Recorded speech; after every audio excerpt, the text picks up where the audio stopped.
नमस्कार ओमकार जी, बहुत बहुत स्वागत है आपका। नमस्कार अंजू जी। बहुत धन्यवाद याद करने के लिए और आपके दर्शकों को भी नमस्कार। सर, जब से उमर अब्दुल्ला सरकार आई है जम्मू कश्मीर में, उसके बाद से आतंकवादी हमलों में इजाफा तो हुआ है। लेकिन आप ये देखिए कि पिछले एक दिन पहले तीन तीन हमले हुए हैं आतंकवादी, और उनको लेकर अब फारूक अब्दुल्ला किस तरह की स्टेटमेंट दे रहे हैं। उनका कहना है कि आतंकवादियों को मारो मत, पकड़ लो और फिर उनसे पूछताछ करके नेटवर्क खंगालो।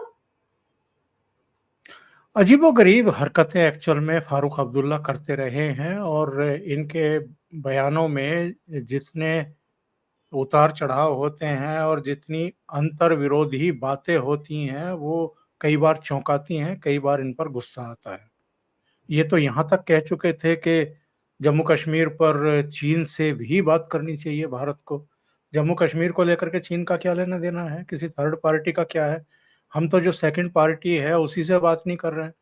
और हमारे विदेश मंत्री ने भी और भारत सरकार ने भी, हमारे प्रधानमंत्री ने भी बार बार ये बातें कही हैं कि जब तक ये आतंकवादियों को पल्लवित पोषित करना बंद नहीं करेंगे, उनके लॉन्च पैड, उनके ट्रेनिंग सेंटर तबाह नहीं करेंगे और आतंकवादियों के आकाओं को हमारे हवाले नहीं करेंगे, तब तक बात ही नहीं होगी।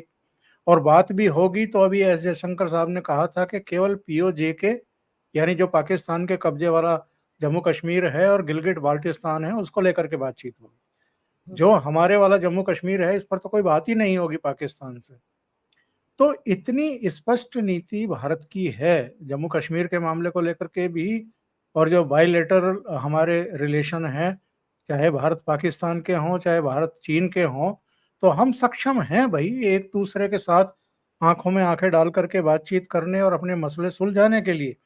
तो उसमें फारूक अब्दुल्ला इस तरह की कई बार नादानी कह लीजिए या साजिश कह लीजिए या शरारत कह लीजिए, इस तरह की हरकतें ये करते रहते हैं। अभी ज़्यादा समय थोड़ा बीता है जब इन्होंने कहा था, जब वो 5 मजदूरों 6 मजदूरों, एक इंजीनियर और एक डॉक्टर की हत्या की गई थी, तब इन्होंने क्या कहा था? इन्होंने कहा था कि पाकिस्तान से कोई बात नहीं होगी और जम्मू कश्मीर कभी पाकिस्तान नहीं बनेगा और पाकिस्तान से तब तक कोई बात नहीं करनी चाहिए जब तक कि सीमा पार का आतंकवाद खत्म ना कर दिया जाए। यही फारूक अब्दुल्ला चुनाव से पहले, चुनाव की घोषणा होने से पहले, मैं लोकसभा चुनाव की बात कर रहा हूँ, विधानसभा की नहीं, लोकसभा चुनाव की घोषणा से पहले किस किस तरह की बातें करते थे? पाकिस्तान से बात करनी चाहिए, पाकिस्तान से बात किए बिना यहाँ अमन कैसे स्थापित होगा। तो मुझे लगता है एक तो उम्र हो रही है, दूसरी बात ये है कि इनके सत्ता में रहते हुए या इनके विपक्ष में रहते हुए इतने घटनाक्रम हो चुके हैं जम्मू कश्मीर में, इतने लोगों का लहू बहा है। और केवल जम्मू कश्मीर के भीतर नहीं अंजू जी, जम्मू कश्मीर के बाहर भी। ये तो 2014 के बाद से ही बंद हुआ है ना। भारत के दूसरे हिस्सों में तो ये फायरिंग होना, बम फटना और सीरियल किलिंग होना मुंबई में, हैदराबाद में, यहाँ तक के चेन्नई में, कोलकाता में, दिल्ली में, जगह जगह, कभी हाई कोर्ट के बाहर, और यहाँ तक के अयोध्या को भी निशाना बनाया गया, अक्षरधाम मंदिरों को निशाना बनाया गया। कहाँ कहाँ आतंकवादी वारदातें नहीं होती थी। लेकिन 2014 के बाद मुझे तो याद नहीं पड़ता है कि पठानकोट से आगे आतंकवादियों को बढ़ने दिया हो मोदी सरकार ने और कहीं कोई बड़ी घटना हुई हो। तो ये जो है, ये मुझे कई बार लगता है कि खिसके हुए हैं और ये समय के साथ साथ परिस्थितियों को देख करके अपने बयानों में तब्दीली लाते रहते हैं। जो बयान इन्होंने दिया है बेहद गैर जिम्मेदाराना है। वैसे तो सुधांशु त्रिवेदी का बयान ऑलरेडी आ चुका है। उन्होंने कहा है कि अगर फारूक अब्दुल्ला के पास कोई कॉन्क्रीट जानकारी है तो वो केंद्र सरकार को दें। ये कह देना कि साहब उमर अब्दुल्ला की सरकार को अस्थिर करने के लिए, डिस्टेबलाइज करने के लिए कोई एजेंसी तो इन आतंकवादी वारदातों को अंजाम नहीं दिलवा रही है, इससे ज्यादा घटिया, इससे ज्यादा गिरा हुआ और इससे ज्यादा गैर जिम्मेदाराना बयान नहीं हो सकता। और ये मैं बात किस लिए कह रहा हूँ?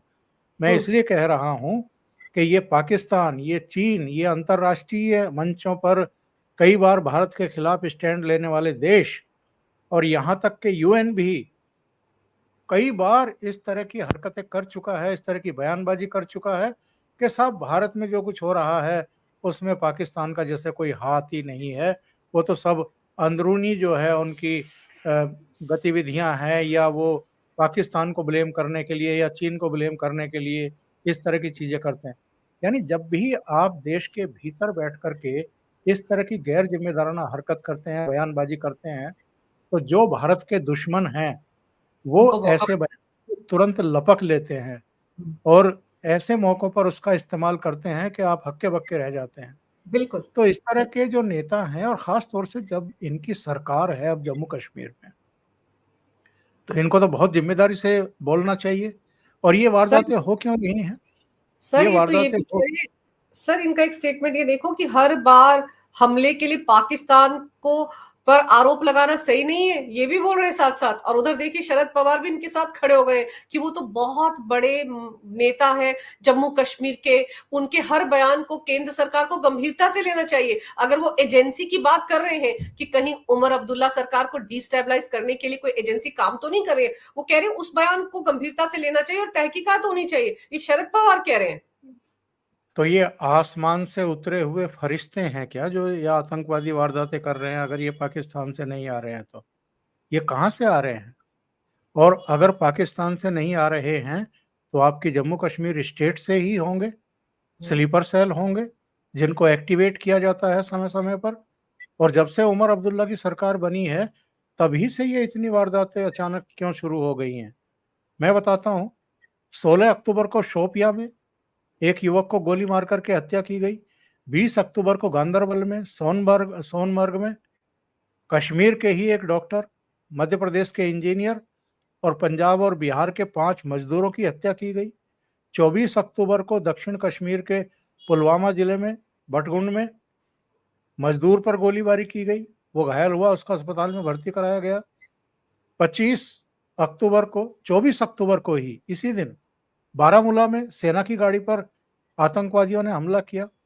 28 अक्टूबर को अखनूर में 3 आतंकवादी ढेर किए गए। एलओसी के पास आर्मी एम्बुलेंस पर इन्होंने फायर की थी। ये तो अक्टूबर की मैं 5 घटनाएं बता रहा हूं। और अभी ये पिछले 36 घंटे में 3 अलग अलग जगहों पर मुठभेड़ें चल रही हैं। तो ये अचानक जो है, जब से इनकी सरकार बनी है तब से ये हरकत क्यों हो रही है? इनकी बुद्धि में नहीं आता है, इनके दिमाग में नहीं आता है ये कि पाकिस्तान बर्दाश्त नहीं कर पा रहा है कि लोकसभा चुनाव में भी करीब करीब 60% औसतन मतदान हुआ है। लोगों ने वहां डेमोक्रेसी में विश्वास किया है। विधानसभा चुनाव में भी अगेन वो रिपीट हुआ है, जहां 10%, 15% ही टर्न आउट होता था, वहां 50-60% टर्न आउट हो रहा है। सरकार किस बन रही है, घाटी कैसे बिहेव कर रही है, नीचे जम्मू संभाग कैसे रिएक्ट कर रहा है, किसको वोट दे रहा है, अलग बात है, छोड़ दें हम उसको। लेकिन जम्मू कश्मीर में ओवरऑल जो बदलाव हुए हैं 5 अगस्त 2019 में, और उसके बाद जो विकास की एक पूरी जो है वहां पर बयार चली है और काम हुए हैं, निचले स्तर तक काम हुए हैं और हर स्तर के चुनाव किए गए हैं, जी। बीडीसी से लेकर के विधानसभा और लोकसभा सब, और शांतिपूर्वक तरीके से हुए हैं। तो वहां डेमोक्रेसी जीवित ना रहे, डेमोक्रेटिक तरीके से चुनी हुई सरकार काम ना करने पाए, और भारत की जो ये बहुत बड़ी कामयाबी है प्रधानमंत्री नरेंद्र मोदी के नेतृत्व में, उनकी सरकार की जो ये कामयाबी है कि साहब लोग मुख्य धारा में शामिल होना चाहते हैं, लोग शांति से, अमन से प्रगति के रास्ते पर चलना चाहते हैं, तो बदनाम किया जाए जम्मू कश्मीर को, भारत को और मोदी सरकार को। तो ये क्या इतनी बात नहीं समझ रहे हैं? 50-60 साल का इनका राजनीतिक जीवन है, बिल्कुल। और अगर इतनी बात भी आपकी समझ में नहीं आ रही है तो फिर क्या किया जाए? सर शरद पवार वो भी कूद गए। शरद पवार तो कूदेंगे ही। शरद पवार का तो कुल मिलाकर के जो राजनीतिक चरित्र है वो किसी से छुपा हुआ तो है नहीं। और खास तौर से जब महाराष्ट्र में विधानसभा चुनाव की प्रक्रिया चल रही है, नॉमिनेशन की प्रक्रिया खत्म हो चुकी है, तो उनको तो इस कम्युनिटी के वोट चाहिए जिनके बारे में ये लोग समझते हैं और सोचते हैं कि अगर इनके सिर पर आई तोहमत को हम हटा दें और पाकिस्तान के सिर पर डाल दें, चीन के सिर पर डाल दें, किसी और के सिर पर डाल दें, और अगर मोदी जी के सिर पर डाल दें तो और भी अच्छा है, तो ये भर भर के वोट देंगे। तो शरद पवार का जो राजनीतिक चरित्र है वो कोई हमसे आपसे किसी से भी छिपा हुआ नहीं है। अंजू जी। सर, ये जो इंडी गठबंधन है, इसमें हम देखें कि किस तरह से फेक नैरेटिव के चलते ही लोकसभा चुनाव में इन्होंने जो 99 सीटें कांग्रेस को मिली या बाकी पार्टियों को मिली, वो उसका नतीजा था। अभी तो जो खटाखट खटाखट प्रोग्राम राहुल गांधी ने भी शुरू किया था चुनाव के दौरान, उस पर तो ऐसा लग रहा है कि उनके अपनी पार्टी के अध्यक्ष ने ही तोहमतें लगा दी, आरोप लगा दिए कि भाई जितनी चादर है उतने पांव पसारो। ये किसको तंज कर रहे थे? क्या उनको भी ऐसा लग रहा है आपको कि पार्टी के अंदर कहीं ना कहीं राहुल गांधी और मल्लिकार्जुन खड़गे के अंदर भी मतभेद पैदा हो गए कि पहली बार इतने खुलकर बोले हैं राहुल गांधी के खिलाफ? इसके कई पहलू हैं और उन पहलुओं को समझना पड़ेगा। अभी 2-3 दिन 4 दिन पहले डीके शिव कुमार का एक बयान आया था जिसमें उन्होंने कहा था कि जो हमारी 5 गारंटियां हैं इसमें से एक गारंटी की पुनर्समीक्षा करनी पड़ेगी। मतलब संकेत ये चले गए कि साहब ये एक गारंटी को वापस ले रहे हैं, क्योंकि कर्नाटक सरकार जो है वो कई तरह की दुश्वारियों से घिर गई है, आर्थिक संकट भी हैं, कई चीज़ें वहाँ पर पिछले दिनों हुई हैं। और इन्होंने बहाना क्या किया फिर बाद में जब ये मामला बवाल तूल पकड़ गया, इन्होंने कहा कि नहीं नहीं वो कुछ महिलाएं जो हैं वो बस का भाड़ा अपनी जेब से देना चाहती हैं, इसलिए हमने सोचा कि इसकी पुनर्समीक्षा कर ली जाए। और ये सब भी चीज़ें इतना तूल ना पकड़ती, मल्लिकार्जुन खड़गे ने उनके बराबर में एक तरफ सिद्धारमैया बैठे थे, दूसरी तरफ डीके शिव कुमार बैठे थे, और वहाँ प्रेस कॉन्फ्रेंस में ये कह दिया कि भाई ये आप लोग जो है क्या करते रहते हैं, मैंने तो अखबारों में पढ़ा है अगर आप इस तरीके से गारंटियां वापस लेंगे तो मैंने तो यही 5 गारंटियां जो हैं वो महाराष्ट्र के लिए भी कह दी थी कि वहाँ भी हम देंगे, ऐसे कैसे काम चलेगा, उतने ही पैर पसारो या उतनी ही घोषणाएं करो जितने वादे आप पूरा कर सकते हो। और उसके बाद फिर आप देख रही होंगी कि देखिए चुनावी मौसम है, चुनावी मौसम है, 2 बहुत महत्वपूर्ण राज्यों में इस समय चुनाव की प्रक्रिया शुरू हो चुकी है। प्रधानमंत्री की भी महाराष्ट्र की करीब 8 रैलियों की तारीखें आ चुकी हैं। 20-20, 22-22 रैलियां जो हैं योगी आदित्यनाथ और अमित शाह करने जा रहे हैं। झारखंड भी बेहद महत्वपूर्ण, महाराष्ट्र भी बेहद महत्वपूर्ण, और इससे ठीक पहले जिस खटाखट की आप चर्चा कर रही हैं राहुल गांधी की, और जिसके बेस पर ये अंतर हुआ है जो हमें लोकसभा चुनाव के नतीजों में देखने को मिला है, तो उसकी पोल पट्टी अगर उनका खुद का राष्ट्रीय अध्यक्ष ही खोल रहा हो कि भाई ऐसी भी बातें मत करो जिनकी कोई पूर्ति ना कर सकें, या जो हम शर्मिंदा हों बाद में और लोग अपने आप को ठगा हुआ सा महसूस करें। आपको तो याद होगा जब नतीजे आए थे उसके तीसरे चौथे दिन लखनऊ के कांग्रेस के ऑफिस के बाहर लंबी लंबी कतारें लग गई थी महिलाओं की, जो गारंटी कार्ड भिजवाए भरवाए गए थे उनको लेकर के वो पहुंच गई थी जी 8,500 रुपये कहाँ हैं। इसी तरह बेंगलुरु में और दूसरी जगहों पर भी लंबी लाइन लग गई थी कांग्रेस के दफ्तरों में। तो ये एक्सपोज हुए हैं। हिमाचल प्रदेश में जो इन्होंने घोषणाएं की थी वो घोषणाएं तो सब ठंडे बस्ते में ऑलरेडी पहुंच चुकी हैं। कर्मचारियों के वेतन और पेंशन समय पर देने के लाले पड़ गए थे, और यही हाल जो है बाकी राज्यों का भी है। तो ये नकल कर रहे हैं किसकी? अरविंद केजरीवाल की, के साहब वो फ्री बीज का जो एक चुग्गा डालते हैं लोगों के सामने के साहब वो चुग लेंगे और चुग करके हमें वोट देंगे, धन्यवाद करेंगे। तो वही अब लाइन जो है वो राहुल गांधी ने पकड़ ली थी, और अलग अलग राज्यों में इनको कामयाबी भी मिली इन फ्री बीज के और तमाम तरह की घोषणाओं और गारंटियों और वायदों। बड़े रंगीन से जो है घोषणा पत्र छापते हैं, लोगों को बंटवाते हैं, मीडिया को जारी करवाते हैं। पर आपने देखा होगा इसके तुरंत बाद, मल्लिकार्जुन खड़गे के इस बयान के तुरंत बाद प्रधानमंत्री नरेंद्र मोदी के 3 ट्वीट आए। इसके अलावा अलग से रविशंकर प्रसाद ने प्रेस कॉन्फ्रेंस की। ये क्या संकेत हैं? ये साफ साफ संकेत हैं कि इन दोनों राज्यों के चुनाव में इनकी पोल पट्टी खोलने की पूरी तैयारी भारतीय जनता पार्टी कर चुकी है। और यही वजह है कि केसी वेणुगोपाल से लेकर के सिद्धारमैया, डीके शिव कुमार, अब सबके बयान आ रहे हैं कि नहीं नहीं कोई पुनर्समीक्षा नहीं हो रही है, और तभी जितनी गारंटियां दी थी वो सफलतापूर्वक लागू की जा रही हैं।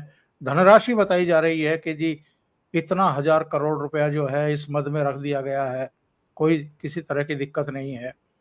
क्योंकि मल्लिकार्जुन खड़गे ने जो कुछ कहा है उससे वो संकेत तो मिलता है जिसका इशारा आपने किया है अंजू जी, कि कांग्रेस के भीतर सब कुछ ठीक ठाक नहीं चल रहा है। एक याद होगा आपको, पता नहीं वो कहाँ का कार्यक्रम था, ये बैठे हुए हैं मल्लिकार्जुन खड़गे, इनके बराबर में ये सुप्रिया श्रीनेत बैठी हुई हैं, कुछ लोकल लीडर बैठे हुए हैं और काफी नाराज हैं मल्लिकार्जुन खड़गे। और वो ये कह रहे हैं कि इस बात का तो ध्यान आप लोगों को रखना पड़ेगा, ये व्यवस्थाएं तो आप लोगों को रखनी पड़ेंगी कि जब राहुल गांधी और प्रियंका वाड्रा आती हैं तो कांग्रेस के नेता, कांग्रेस के कार्यकर्ता मुझे धकिया करके एक तरफ कर देते हैं। यानी राष्ट्रीय अध्यक्ष की पीड़ा देखिए कि जब राष्ट्रीय अध्यक्ष के मालिक आते हैं सभाओं में तो फिर राष्ट्रीय अध्यक्ष को भी कोहनी मार करके धकेल करके अलग कर दिया जाता है। दूसरा प्रकरण ये बहुचर्चित तो अभी प्रियंका गांधी वाड्रा के नॉमिनेशन के टाइम वायनाड में हुआ कि साहब वहां पर इतने लोग नहीं बैठ सकते अंदर नॉमिनेशन के समय, तो जो फालतू के लोग हैं वो बाहर निकल जाएं। तो सबसे फालतू का आदमी जो है वो मल्लिकार्जुन खड़गे लगा, तो उनको निकाल दिया गया और बाहर से वो किवाड़ों के बीच में से जो जगह होती है वहां से झांकते हुए कैमरे में कैद हो गए। और हमारे और आपके जैसे लोगों ने जो है वो जन जन तक पहुंचाए कि भाई देखिए क्या हो रहा है राष्ट्रीय अध्यक्ष जी के साथ। तो ये किन परिस्थितियों में इनको लाया गया, क्यों लाया गया और इनका काम क्या है, इनको भी वैसे ही मिसयूज किया जा रहा है जैसे मनमोहन सिंह को किया जाता था। ये तो एक कठपुतली अगर बन करके रह गए हैं तो इसके लिए तो ये खुद भी जिम्मेदार है ना। भाई आप मना कर दीजिए, अगर आपको लग रहा है कि आपका अपमान हो रहा है या आपसे पूछ करके घोषणाएं नहीं की जा रही, वादे नहीं किए जा रहे, गारंटी नहीं दी जा रही, तो बजाय इसके कि आप प्रेस कॉन्फ्रेंस में भन भनाएं बैठ करके वहां उनको सार्वजनिक तौर पर जो है प्रताड़ित करें या फटकार लगाएं कि भाई आप ऐसा मत करो वैसा मत करो, बड़ी शर्मिंदगी झेलनी पड़ती है, और फिर सरकारों के पास इतना भी पैसा नहीं रह जाता है कि सड़कों पर रेता भी डाल सकें, इस तरह की लैंग्वेज का प्रयोग किया है इन्होंने। तो अच्छा। ये हाँ हाँ कि भाई ये हालत अगर हो गई गारंटी पूरी करते करते कि खजाने में इतना भी पैसा ना मिले कि हम सड़कों पर रेता डाल सकें, तो ऐसे काम मत करो, इस तरह की बातें इन्होंने कही है वहां पर। तो सर, अब ये हालत हो गई है कांग्रेस की कि उनका अपना अध्यक्ष ही ये मान रहा है कि ये खटाखट फटाफट जो है ये कांग्रेस को और जो राज्य सरकारें हैं उनको सफा चटना कर दे। सर आप ये सोचिए कि जब हरियाणा विधानसभा चुनाव के नतीजे आ रहे थे तो कुछ एक चैनल है जिनका मैं नाम नहीं लेना चाहती, वहां पर शुरुआत में जिस तरह से 70 सीटों पर बढ़त दिखाई जा रही थी कांग्रेस को, तब तस्वीर वहां पर राहुल गांधी की लगी थी। लेकिन जैसे ही तस्वीर बदली तुरंत वहां पर तस्वीर मल्लिकार्जुन खड़गे की लगा दी गई। अब खामियाजा तो किसी ना किसी को भुगतना है, अंदर खाने मंथन तो चल रहा होगा कि हरियाणा में जो कुछ हुआ उसका ठीकरा किसके सिर फोड़ा जाए। राहुल के सिर तो फोड़ा नहीं जाएगा। तो मुझे लग रहा है कि इंतजार हो रहा है कि महाराष्ट्र और झारखंड में क्या तस्वीर आती है, उसके बाद कहीं ना कहीं मल्लिकार्जुन खड़गे को बाहर करने का रास्ता बनाने की कोशिश हो रही है। और शायद इसीलिए अब वो ये बोल रहे हैं, वो जाते जाते शायद ये बातें कह रहे हैं। देखिए हमें थोड़ा पीछे जाना पड़ेगा। जब ये G23 बना था कांग्रेस के भीतर, जिसमें गुलाम नबी आजाद, कपिल सिब्बल, भूपेंद्र सिंह हुड्डा, विवेक तनखा और कई CWC के मेंबर भी थे, उसमें कुल 23 लोगों का एक गुट बन गया था, उसमें गुलाम नबी आजाद भी थे। तो एक प्रेशर ग्रुप अंदर से बना था और वो उसका कुल मिलाकर के प्रयास ये था कि सोनिया गांधी जो ये प्रयास कर रही थी कि फिर से राहुल गांधी ही अध्यक्ष बना दिए जाएं, तो ये सब कैफियत तलब कर रहे थे सोनिया गांधी की और राहुल गांधी की कि अगर राहुल गांधी को ही दोबारा से लाना था और फिर से हमारे सिर पर बैठाना था तो फिर इन्होंने इस्तीफा ही क्यों दिया था। भाई आपने बना दिया था ना एक बार, तो सबने हमने मिल करके ताजपोशी कर ही दी थी। तो ये जो 2019 के रिजल्ट के बाद इन्होंने इस्तीफा दिया और नैतिकता का लबादा ओढ़ा, तो अब उसको ओढ़े रहे हैं। तो ऐसे और बहुत सारे लोग हैं जिनको बनाया जा सकता है। तो उस वो जो एक एक आरोप लगा था कि ये परिवार कुंडली मार करके बैठ गया है संगठन पर और किसी दूसरे को आगे आने ही नहीं दे रहा है, और इस बीच कई लोग पार्टी छोड़ करके जा रहे थे, युवा छोड़ करके जा रहे थे। उनमें आपके आरपी सिंह भी निकल लिए थे, जितिन प्रसाद भी निकल लिए थे, अशोक तंवर के साथ दुर्व्यवहार हो रहा था। कई ऐसे चेहरे जो हैं, ज्योतिरादित्य सिंधिया प्रकरण वो हो ही चुका था, इनकी कमलनाथ की सरकार गिर गई थी। तो ऐसे में फिर 10 जनपद जो है ये साजिशें रचने में और मोहरे ढूंढ करके उनको चलने में बहुत माहिर है। तो उस समय अशोक गहलोत को तैयार किया गया कि आप अध्यक्ष बन जाओ, और वहां पे इन्होंने सोचा कि सचिन पायलट को हम मुख्यमंत्री बना देंगे तो दोनों काम हो जाएंगे।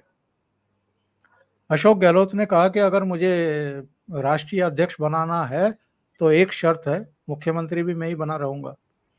यानी ऐसे ऐसे कमाल और धमाल कांग्रेस पार्टी के भीतर रचे जाने की तैयारी थी कि जी कोई राष्ट्रीय अध्यक्ष भी बना रहे और मुख्यमंत्री भी बना रहे। और फिर इनकी बात मानने से इनकार कर दिया अशोक गहलोत ने कि नहीं, मैं तो मुख्यमंत्री ठीक हूं, आप अध्यक्ष किसी और को ढूंढ लो। फिर ये मल्लिकार्जुन खड़गे को लेकर के आए। तो मल्लिकार्जुन खड़गे को मना कर देना चाहिए था, अगर कठपुतली नहीं बनना चाहते थे। वैसे तो कठपुतली बनना ही था उनको, क्योंकि कितना अगाध विश्वास इस परिवार का मल्लिकार्जुन खड़गे पर है।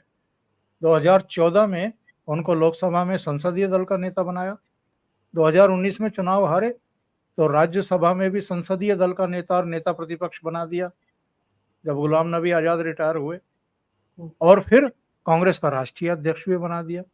तो सब कुछ तो इनको अर्पित करते जा रहे हैं, और उसके बाद भी अगर वो थोड़ी सी रीढ़ दिखाते तो फिर दिक्कत आती। लेकिन इधर जो घटनाक्रम हुए हैं उससे ऐसा लग रहा है कि मल्लिकार्जुन खड़गे की समझ में आ गया है कि जहां भी अपमानजनक स्थितियां पैदा होती हैं या मुझे ढाल बनाने की कोशिश होती है या इनको अपने सिर बचाने की जरूरत पड़ती है तो ये मुझे आगे कर देते हैं। कई जगह अभी राहुल गांधी के प्रति अगर किसी ने कोई बयान दे दिया है तो प्रधानमंत्री को चिट्ठी भी मल्लिकार्जुन खड़गे ही लिखेंगे, राहुल गांधी खुद नहीं लिख सकते हैं या खुद बयान नहीं दे सकते हैं। मतलब एक क्या भैया राष्ट्रीय अध्यक्ष ही हैं या आपके पीए हैं, क्या हैं ये? जो हालत अभी अरविंद केजरीवाल ने आतिशी मार लेना की छोड़ी हुई है कि कहीं सड़क भी टूटी हुई देखना जाते हैं तो साथ में वो भी उनके पीए की तरह साथ साथ चलती हैं। तो ये हालत अगर आप राष्ट्रीय अध्यक्ष की कर दोगे तो वो कहीं जी, ना कहीं तो फ्रस्ट्रेशन निकलना है साहब। बिल्कुल। और सर, मुझे तो ये लगता है कि आग में जो मतलब घी का काम किया है वो वायनाड वाली घटना ने किया, जिस तरह से दरवाजे के बाहर वो खड़े थे, शायद वहां से उनको झटका लगा और इसलिए इस तरह की बातें हो रही है। पर आपको क्या लग रहा है अभी जब बहन भी लोकसभा में पहुंच ही जाएगी, भाई वो तो आपको पता है मुस्लिम बहुल सीट है, वायनाड एकदम सुरक्षित सेफेस्ट सीट है प्रियंका वाड्रा के लिए, वहां से तो जीत तय ही मानी जा रही है। तो जब वो भी सदन में पहुंच जाएंगी सर, लोकसभा में ही पहुंचेंगी, तब तो मुझे लगता है कहीं टसल ज्यादा देखने को मिलेगी भाई बहन की, या नहीं? अभी थोड़ा सा इंतजार करना पड़ेगा, पर मुझे लगता है कि वो घड़ी आएगी। ज्यादा समय नहीं है और थोड़ा सा प्रतीक्षा करनी पड़ेगी।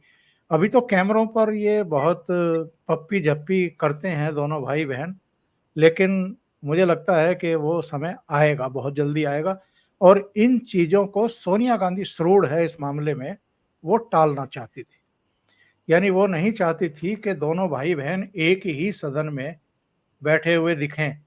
मैंने तो अभी पिछले दिनों, शायद मैं जयपुर डायलॉग पर था या किसी चैनल पर था, तो मैंने ये कहा है, ये सवाल पूछा है कि भाई मुझे ये बताइए, जिस तरीके से ये फैजाबाद से चुने हुए अवधेश प्रसाद को अग्रिम पंक्ति में लेकर के बैठे हुए हैं राहुल गांधी और आपके अखिलेश यादव, उसी तरीके से क्या बहन को भी अग्रिम पंक्ति में बैठाएंगे अपने बराबर में?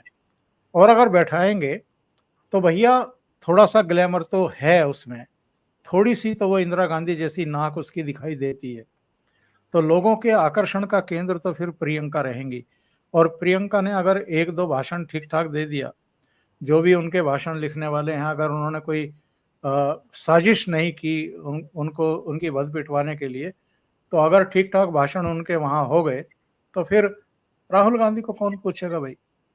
तो थोड़ा सा जब दोनों बहन भाइयों के दिमाग में और दूसरी चीजों में हम तुलना करते हैं तो बहन थोड़ा सा 21 पड़ती है उसके मुकाबले। हालांकि दिमाग से वो भी डफर ही है। मैं तो यही कहूंगा कि अगर बिना स्क्रिप्ट के उनको कहा जाए कि आप एक 5 मिनट का भाषण दीजिए, तो वो आए बाएं अप्पा जप्पा डप्पा ही बोलना शुरू कर देगी, अर्चना सिंह की तरह। तो यही हालत प्रियंका वाड्रा की है। पर मुझे लगता है कि ईगो का क्लैश होगा, अहंकार टकराएंगे, और घर में जो है क्लेश होना बिल्कुल तय है। अब नहीं, 6 महीने बाद, 1 साल बाद, 2 साल बाद ये तो होगा। सर, लड़की हूँ लड़ सकती हूँ, ये नारा उन्होंने ही दिया था उत्तर प्रदेश में, तो इतनी लड़ाई तो लड़ी लेंगी। बेचारी खुद ही कह रही थी कि मैं 33-35 साल तक कन्वेसिंग ही करती रही। कितना दर्द था उनकी आवाज में। उन्होंने तो सोचा ही था ना कि उनको रायबरेली की सीट मिल जाएगी, लेकिन माताजी ने जाकर वहां बेटे को खड़ा कर दिया और फिर लोगों से अपील भी कर दी कि अपना बेटा आपको देने आई हूँ। तो वो जीत गए। उनको तो लग ही रहा था कम से कम प्रियंका को कि मैं रायबरेली से खड़ी हो जाऊंगी, भाई अमेठी से, वो भाई तो वहां से भाग लिया। तो खेल तो वहीं खराब हो गया था ना। और फिर उस दिन आपको याद होगा, नामांकन जब राहुल गांधी ने भरा था तो अलग अलग जहाजों से आए थे, तो वहीं पे लग रहा था कि गड़बड़ हो चुकी है सारे खेल की। कई सारी चीजें हैं अंजू जी, जो इनकी तथाकथित ये दूसरी न्याय यात्रा मणिपुर से शुरू हुई थी, उसमें हम्म। उत्तर प्रदेश तक तो कहीं सीन में प्रियंका गांधी वाड्रा थी ही नहीं। वो मणिपुर से लेकर के कितने राज्य ये नापते चले आए, और उत्तर प्रदेश में जाकर के वो बिल्कुल लास्ट टाइम पे जुड़ी थी, और उसके बाद वो फिर गायब हो गई थी। तो वो एक गाना है ना कि राज को राज रहने दो। तो इशारों में अंदर कर। खा हाँ, अंदर खाते बहुत कुछ चल रहा है। और मेरी तो सूचना ये है, क्योंकि मैं कांग्रेस पार्टी कई साल कवर कर चुका हूँ अमर उजाला के लिए, नेशनल हम्म। ब्यूरो में रहा। तो मेरी तो सूचना ये है कि दोनों बहन भाइयों का जो स्टाफ है, उस स्टाफ में भी आपस में तानातानी चलती रहती है। यानी स्टाफ के लोगों के बीच भी संवादहीनता की स्थिति है। और अगर ये स्थिति नीचे के स्तर पर है, तो फिर दोनों बहन भाई अलग अलग बैठ करके अपने स्टाफ के बीच में कैसी बातें एक दूसरे के बारे में करते होंगे, वो तो अंदाजा आप लगा ही लीजिए। तो इसलिए मैं कह रहा हूँ कि थोड़ा सा टाइम लगेगा। पर जो भी फैसला हुआ है, जिस भी दबाव में हुआ है, अभी तो प्रियंका ही आई हैं, अभी तो जीजा श्री भी खोरू हाँ। कर रहे हैं। खोरू समझते हैं आप क्या है? दर्शक समझते होंगे, खास तौर से जो ग्रामीण हैं। हाँ। गांव में जो भैंसे होते हैं, जो बोगी और। बोगी में जुड़ते हैं, तो हम्म। वो खड़े खड़े कभी कभी जो है पैर से जो जमीन की मिट्टी होती है उसको पीछे ठीक। फेंकते हैं। हाँ। पीछे फेंकते हैं मतलब वो लड़ाई के लिए तैयार हैं। तो हम्म। अभी तो रॉबर्ट वाड्रा भी खोरू कर रहा है, वो भी लड़ाई के लिए तैयारी कर रहा है। तो वो कब आएगा और कैसे आएगा, कहाँ से आएगा, ये भी देखने वाली बात है। और इस दीपावली पर तो अपने भांजे के बारे में भी संकेत दे दिए हैं राहुल गांधी ने। हम्म। उसको भी दीप प्रज्वलन करते हुए एक नटराज की प्रतिमा के सामने दिखाई दिए हैं, भांजे के साथ भी। और भांजे का नाम तो चेंज किया ही है, वो तो आपको पता ही है। हम्म। भांजे बिल्कुल। भांजे के नाम में बीच में राजीव डाला गया है। हम्म। वही ना सर, मतलब वाड्रा, प्रियंका वाड्रा होकर गांधी लिखती हैं। बच्चे भी किसी ना किसी तरीके से गांधी परिवार से जुड़े हैं, तो राजीव डाल दिया गया है। ये सब कुछ तो इसीलिए सर कि दिखाया जा रहा है कि कांग्रेस सिर्फ और सिर्फ उन्हीं की भभौती है, उसी में वही राज कर सकते हैं, कोई और ना सोचे। पर चलते चलते ये बता दीजिए सर कि महाराष्ट्र में कांग्रेस की जो दुर्गति अपनी गठबंधन में ही हो रही है, कितनी लड़ झगड़ कर उनको सीटें मिली हैं। क्या लगता है आपको, कुछ वहां पर उनको उम्मीद है कुछ सीटें जीतने की या नहीं, या महाविकास अघाड़ी गठबंधन में अपनी आपसी खींचतानी इन सबको ले डूबेगी? नहीं, एक तो उनका बेस पक्का है, इन तीनों ही पार्टियों का पक्का है। वो तो वोट देगा ही देगा। अब साथ में और कौन वोट देंगे या नहीं देंगे, वो उस पर बड़ा प्रश्न चिन्ह है अंजू जी इस समय। क्योंकि जिस तरह का वातावरण बना है हम्म। लोकसभा चुनाव के बाद, एक्चुअल में अगर ये लोग शांति से रहते एरोगेंसी ना दिखाते, अहंकार ना दिखाते, गलत तरीके की भाषा का प्रयोग ना करते, हम्म, तो इस देश की जनता बहुत सारी चीज़ों को ओवरलुक कर देती है। लेकिन जिस तरह की लैंग्वेज का प्रयोग इन्होंने पार्लियामेंट के भीतर, पार्लियामेंट के बाहर और विदेशों में भी जाकर के किया है, तो लोग, ऐसा लगता है, हरियाणा का जो नतीजा आया है उससे ऐसा लग रहा है कि इनको एक बार फिर सबक सिखाने को मन बना चुके हैं। तो जो हरियाणा में हुआ है वो झारखंड में होगा, ये तो मैं बिल्कुल गारंटी के साथ कह रहा हूँ।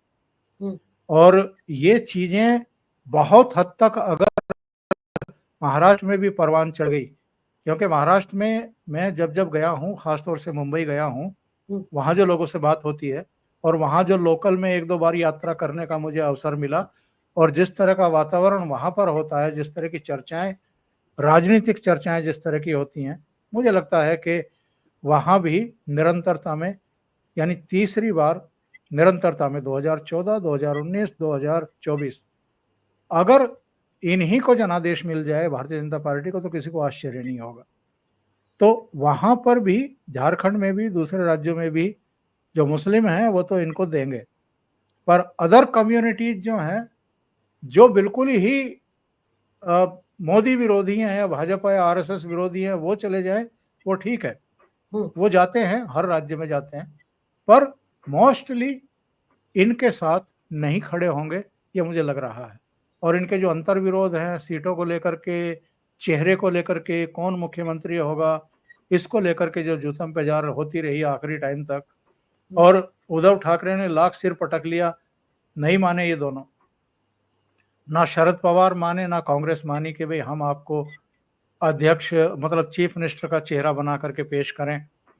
तो वो चेहरा बनना चाहते थे, पर शरद पवार ने भी और कांग्रेस ने भी बता दिया कि भैया तुम मोहरे ही हो, जिसका यूज एक बार 2019 में हो चुका, अब आपको चेहरा नहीं बनाया जा सकता, चेहरा उसको बनाएंगे जिसकी ज्यादा सीटें होंगी। तो अगर सरकार बनने की नौबत आती है, हम्म, तो जाहिर है दावेदार तो कांग्रेस पार्टी ही होगी, और इस लोकसभा चुनाव में भी कांग्रेस पार्टी की ही सर्वाधिक 13 सीटें आई हैं, और सांगली में बसंत दादा पाटिल के पोते निर्दलीय लड़े थे, वो भी कांग्रेस के साथ आ गए। तो हम्म। 14 सीटें उन्हीं के पास हैं। तो देखना है, बड़ा दिलचस्प चुनाव होने वाला है महाराष्ट्र में। बिल्कुल सर, और वहां पर वैसे भी योगी जी का बटोगे तो कटोगे नारा जो है वो पूरा छाया हुआ है। जगह जगह उनकी डिमांड हो रही है, पोस्टर लगे हुए हैं, हर कोई चाहता है मेरी कंस्टिट्यूएंसी में आकर वो भाषण दे। तो उससे लग रहा है कि वहां पर भी तस्वीर लगभग हरियाणा जैसी देखने को मिल सकती है। 11 सर आपने नवंबर को 11 नवंबर को योगी आदित्यनाथ उत्तर प्रदेश से फ्री होंगे, हम्म, क्योंकि 13 नवंबर को 9 सीटों का उपचुनाव यहाँ पर होगा, तो 2 दिन हम्म, पहले प्रचार खत्म हो जाएगा। तो 11 के बाद वो फ्री फ्री हैं, वो 20-22 सभाएं उनकी महाराष्ट्र में होनी है, और 15 से 20 के बीच में झारखंड में होनी है। बिल्कुल सर, तो वहां पर उन्हीं का जलवा देखने को मिल सकता है, क्योंकि अब उन्हीं के बयानों को आप देखिए, मोहन भागवत भी बोल रहे हैं, फिर उन्हीं के बयान को पीएम मोदी भी एक तरह से दोहरा रहे हैं। तो साफ लग रहा है कि लोग जो हैं, कम से कम हिंदू जो हैं, वो एकजुट नजर आएंगे, जिस तरह से वो हरियाणा में नजर आए। सर आपने समय निकाला, विस्तार से इस विषय पर जानकारी मेरे दर्शकों को दी, आपका बहुत बहुत धन्यवाद। नमस्कार। जी, नमस्कार।